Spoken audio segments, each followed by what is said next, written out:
Beep beep, we're late, fussed Thomas. Where is Gordon? Why oh why do mainline engines always make us wait? Oh dear, what can the matter be? Sang the fireman. Johnny so long at... Never you mind about Johnny, laughed the driver. Just you climb on the cab and look for Gordon. But they had no need to do that, as, soon enough, Gordon wearily arrived. Sorry I'm late, he puffed. Where have you been? Asked Thomas sternly. Gordon's driver explained everything. Gordon broke down, he explained, so we had to exchange our passengers, and now we're off to the works. There's something you ought to know, little Thomas, said Gordon. I haven't got time to hear what a great big galloping sausage like you has to say. And with that, Thomas set off before Gordon could say anything more.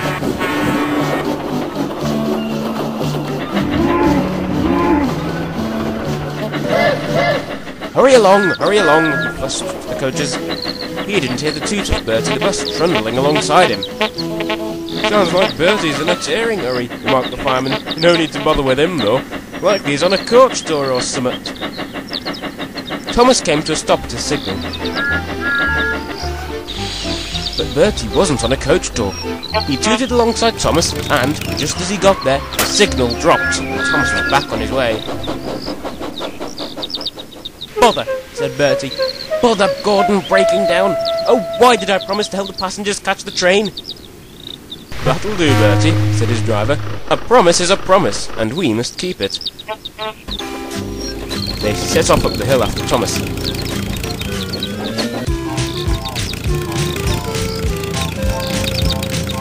I'll catch Thomas or bust, said Bertie grimly, just like when I caught Edward to help him before. He raced along the road, but the road left the railway so they couldn't see Thomas.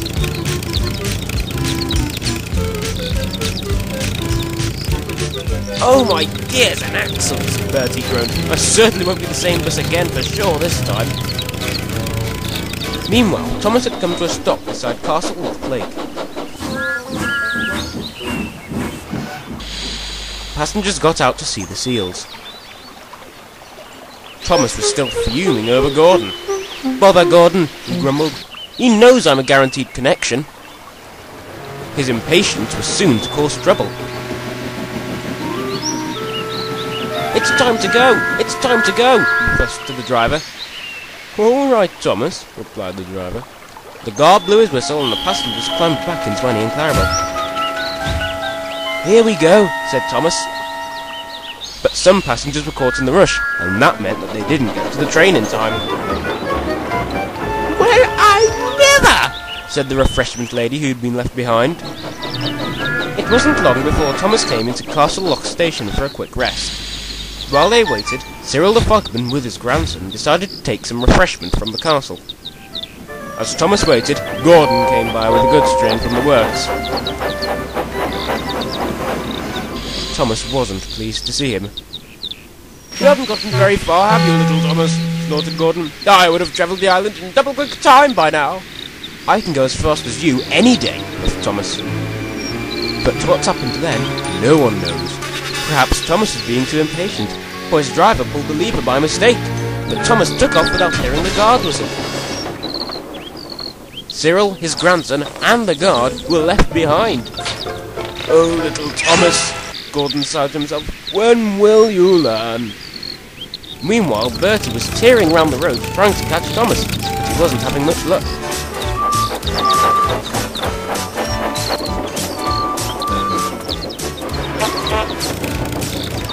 At last, Thomas came to the harbour village station.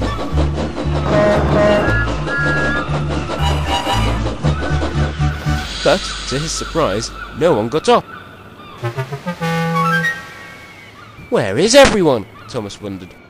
The driver and the fireman waited for the guard to appear. The guard didn't come either. And where's the guard too? Wondered the driver.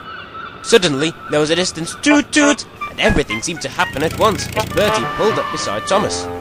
What is going on? Asked Thomas. Bertie's passengers and Thomas's guard scrambled into Annie and Clarabel, whilst Bertie and his driver told Thomas and his crew what had happened. I'm sorry about the chase, Bertie, said Thomas. And so you should be, panted Bertie. I'm always the one to pick up the pieces for you. But then he began to smile. "But it was my fault too," he added. "Late at Junction again. You didn't know about Gordon's passengers." Thomas's fireman suddenly remembered. "We'll have to go back to the lake," he said to Thomas and the driver. "The road doesn't run along there, and I suspect some passengers are still stranded." "You will indeed," replied Bertie's driver. "Cyril says the refreshment lady was left behind, and you know what a fuss she is after what happened with Peter Sam." And with that, Thomas's crew could only agree, but they didn't say another word about it. "Come on, Thomas," said his driver. "Back to the lake we go." "3 cheers for Bertie," called the passengers as Thomas backed down the line to the lake. The remaining passengers were waiting on the lake platform as Thomas arrived. The refreshment lady had said what a bad railway it was. When she saw how sad Thomas was, she couldn't be cross anymore. Once they were all on board, Thomas set off once more. On the way home, they came to a signal by the beach. As they waited, the passengers looked out to the golden yellow sand and the beautiful blue sea. What a way to end the day than by spending it at the beach, the passengers thought. "With ice cream and donkey rides," added some children. "We can also build sandcastles too." But Thomas sighed. "I really wish we could stay." "And why don't we?" said the fireman. "I'm starting to taste delicious ice cream, and we haven't got any other jobs to do until tomorrow." "You've gotten me in the mood now," laughed the driver. The passengers had a lovely evening. Children built sandcastles, took donkey rides, and everyone had delicious soda or ice cream, whilst Thomas watched the fun of it all. On his way home, Thomas met Bertie at Farquhar.